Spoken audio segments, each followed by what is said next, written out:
Asian কাপে বাংলাদেশের মেয়েদের পারফরম্যান্স নিয়ে কোনো অভিযোগ নেই জাহিদ হাসান আমিলের। ফলাফল পক্ষে না আসার পেছনে প্রস্তুতির ঘাটতিকেই দায়ী করেছেন সাবেক এই ফুটবলার। আন্তর্জাতিক মঞ্চে নারী দলকে এগিয়ে নিতে সুযোগ সুবিধা বাড়ানোর পাশাপাশি বার্ষিক ক্যালেন্ডার তৈরি করার পরামর্শ এই সাবেক ক্যাপ্টেনের। আগামীকালকের ম্যাচটির জন্য যেখানে গ্রুপ সি এর ম্যাচে ইন্ডিয়া উজবেকিস্তানের বিপক্ষে ম্যাচ দিয়ে শেষ হয়েছে বাংলাদেশ নারী দলের প্রথমবারের মতো এফসি এশিয়ান কাপের যাত্রা। পুরো টুর্নামেন্ট জুড়ে বাংলাদেশের মেয়েদের পারফরমেন্স মুগ্ধ করলেও ফলাফলের জন্য প্রস্তুতির ঘাটতিকেই দায়ী করেছেন সাবেক ফুটবলার জাহিদ হাসান এমিলি। আপনি আসলে এই যে এবারে এশিয়া কাপ খেলতে গিয়েছেন, আপনি আসলে জানতেই পারেন না যে এশিয়া কাপের হাইপ কতটুকু, এই এশিয়া কাপটা কতটুকু গুরুত্ব ছিল আমাদের কাছে।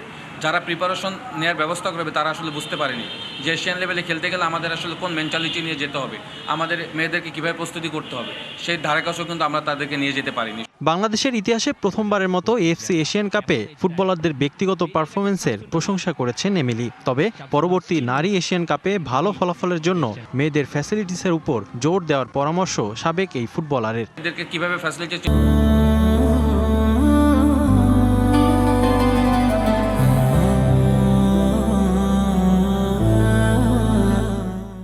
ইনশোর করবেন, এদেরকে আসলে কোন লেভেলের ফ্যাসিলিটিস দিবেন সেইটা আগে আপনাকে ইনশোর করতে হবে। বিকজ কোচের প্রথম দিন প্রেস কনফারেন্সে কিন্তু একটা কথা বুঝে গেছে, গুলিস্তান টু অস্ট্রেলিয়া কোনো প্রস্তুতি ম্যাচ না খেলিয়ে ওখানে এশিয়া কাপে গিয়ে আপনি ভালো করবেন, ওয়ার্ল্ড কাপ খেলার চিন্তা করবেন, ইটস নট ইজি।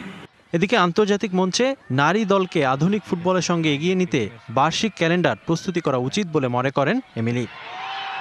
একটা ভুল। Rifat Miran, DBC news, Dhaka.